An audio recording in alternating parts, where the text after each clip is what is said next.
Hi guys, সবাই কেমন আছেন? আমি এখন চলে এসেছি বর্তমানে গঙ্গাসাগরের সাগর মেলাতে কপিলমণির মন্দিরে।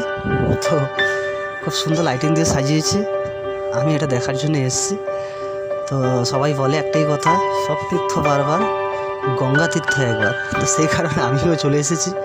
তো দেখা যায় সবাইকে আমি এই ভিডিওটা বানিয়ে কতটা আনন্দ দিতে পারি। তো চ্যানেলটা ভালো লাগলে সাবস্ক্রাইব, লাইক এবং কমেন্ট করে জানাবেন।